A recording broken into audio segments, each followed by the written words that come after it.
नमस्कार बच्चों, कैसे हैं आप सब। आज फिर हम हाजिर हैं आप सबके सामने आपको एक नई चीज़ सिखाने के लिए। जी हाँ, और वह है अपठित बोध।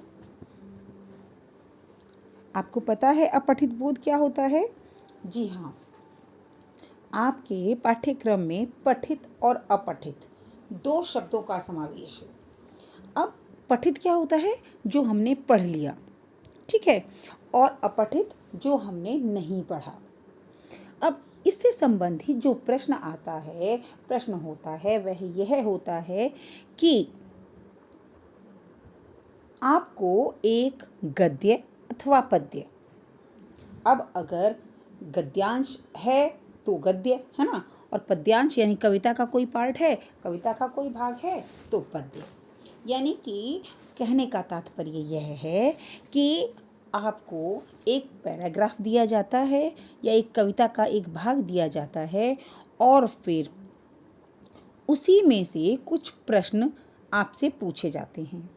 अब ये प्रश्न दो प्रकार के हो सकते हैं। एक तो वे कि आपसे सीधे प्रश्न पूछ लिए गए और आपको उसका उत्तर लिखना है, ठीक है। दूसरे ये कि आपको प्रश्न दिए गए और उसके साथ 4 विकल्प भी दिए गए जिनमें से आपको एक का चयन करना है। अब हम पहले बात करते हैं अपठित गद्यांश की। अब गद्यांश क्या होता है? गद्य भाग, जैसे कहानी है, निबंध है ना। और पद्य क्या होता है? पद्य भाग, जैसे कविताएं हैं, गीत हैं। अब अपठित और पठित में अंतर तो आपने समझ ही लिया। जिस रचना को पहले नहीं पढ़ा गया उसे क्या कहते हैं? अपठित रचना कहते हैं। पाठ्य पुस्तकों में हम अनेक गद्यांश पढ़ते हैं, उन्हें समझ लेते हैं, है ना, उनके प्रश्न उत्तर भी करते हैं। लेकिन जो हमने कभी ना पढ़ा हो, कुछ अलग से आ गया हो, है ना, अगर इस तरह का कोई गद्यांश आपके सामने रख दिया जाए तो वह कहलाता है अपठित। उत्तर लिखने का तरीका दोनों का एक जैसा होता है। हमें क्या करना है कि जो गद्यांश हमें दिया गया है हम पहले उस गद्यांश को पढ़ें, फिर प्रश्नों को पढ़ें और फिर उन प्रश्नों के उत्तर का चुनाव करें। ये नहीं कि पहले प्रश्न पढ़ लिया फिर उसमें से पैराग्राफ जो है आपका, जो आपका गद्यांश दिया गया है उसमें से उत्तर छांटे। तो हमारा तरीका क्या होगा कि पहले हम गद्यांश पढ़ेंगे, फिर हम प्रश्न पढ़ेंगे और फिर उसके उत्तर को समझेंगे, ठीक है। अब कुछ एग्जाम्पल्स के द्वारा मैं आपको ये समझाने का प्रयत्न करूँगी और आप अच्छे से उसे समझेंगे, ठीक है। बड़ा इजी होता है, बड़ा अच्छा होता है और आप जैसे अच्छे बच्चे तो थोड़ी ही देर में समझ जाएंगे, ठीक है बच्चों। चलो बढ़ते हैं आगे। पहला पैराग्राफ आपके सामने है, हम इसे ही पढ़ेंगे। स्वार्थ और परार्थ मानव की दो प्रवृत्तियां हैं।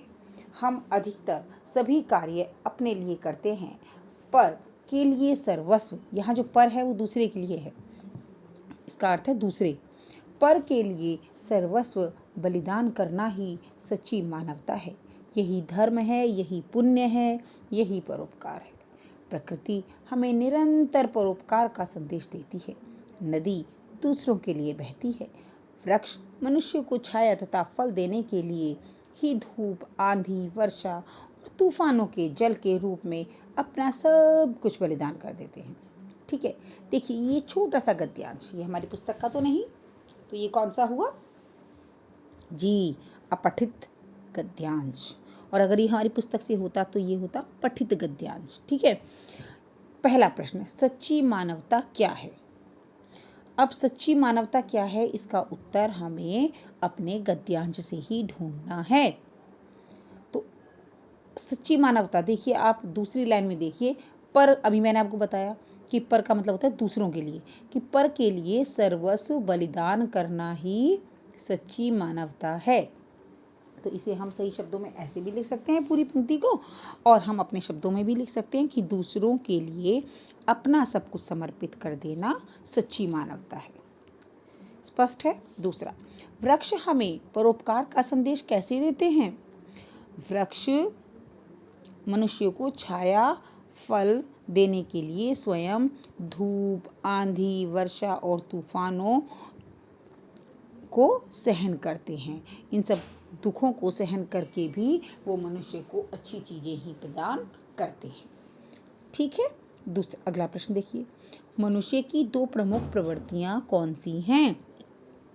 मनुष्य की दो प्रमुख प्रवृत्तियां, इसमें दो ही चीज़ें बताई हैं। एक अपने लिए काम करना और दूसरा दूसरे के लिए काम करना। तो अपने लिए काम करना क्या है? स्वार्थ। और दूसरे के लिए काम करना परार्थ। ओके। और अगला सबसे अंतिम प्रश्न, गद्यांश का शीर्षक। अब गद्यांश का शीर्षक जब हम लिखते हैं तो हमें ध्यान रखना चाहिए कि शीर्षक लिखते हुए हमारा जो शीर्षक है वो छोटा होना चाहिए, कम शब्दों का होना चाहिए। अधिक बड़ा शीर्षक जो है वो मान्य नहीं होता, और वह शीर्षक पूरे गद्यांश को अपने आप में समाहित करने की ताकत रखता हो। यानी उस शीर्षक को पढ़ते ही पढ़ने वाले की समझ में आ जाना चाहिए कि गद्यांश या पद्यांश में क्या दिया गया होगा। तो अब इस गद्यांश में केवल दूसरों के बारे में ही कार्य करने की प्रेरणा दी गई है। तो दूसरों के लिए जब व्यक्ति कार्य करता है तो उसे क्या कहते हैं? उसे कहते हैं परोपकार, दूसरों के ऊपर उपकार करना। ठीक है, तो इसका जो शीर्षक है वो परोपकार हो सकता है। समझ आया आपको? जी। तो आप इस गद्यांश का पहला शब्द डॉट डॉट डॉट अंतिम शब्द लिखकर इसके प्रश्न उत्तर अवश्य लिखेंगे। अब इसी के अंतर्गत मैं आपको एक और गद्यांश समझाऊंगी जिसमें जो है आपको विकल्पों में से चुनाव करना है। स्पष्ट है? ठीक है, तो इसके अंतर्गत हम पढ़ते हैं। मित्र की पहचान विपत्ति पड़ने पर होती है। हमें अगला जो है हमारा पैराग्राफ, इसे सब ध्यान से पढ़ेंगे कि वर्तमान काल में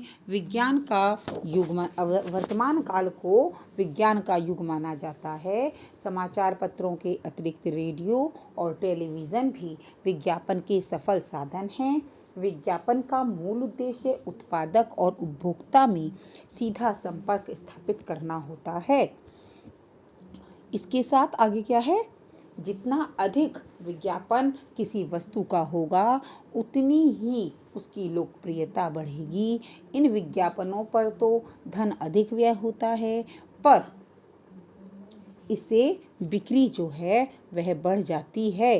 ग्राहक जब इन आकर्षक विज्ञापनों को देखता है तो वह उस वस्तु विशेष के प्रति आकृष्ट होकर उसे खरीदने के लिए बाध्य हो जाता है। जैसे आप देख रहे हैं इस चित्र में, हम अखबार पढ़ते हैं, मैगजीन्स पढ़ते हैं, टीवी देखते हैं, सभी जगह जो है विज्ञापनों की आजकल भरमार रहती है। ठीक है, तो चलिए प्रश्नों पर आते हैं और सही विकल्प का चुनाव करते हैं। इसके अंतर्गत पहला प्रश्न है, वर्तमान युग में विज्ञापन के कौन कौन से साधन हैं? अब इसमें रेडियो, कहानी, टीवी, रेडियो, समाचार पत्र, टीवी अनुच्छेद, समाचार पत्र, पत्रिका, निबंध और पत्र।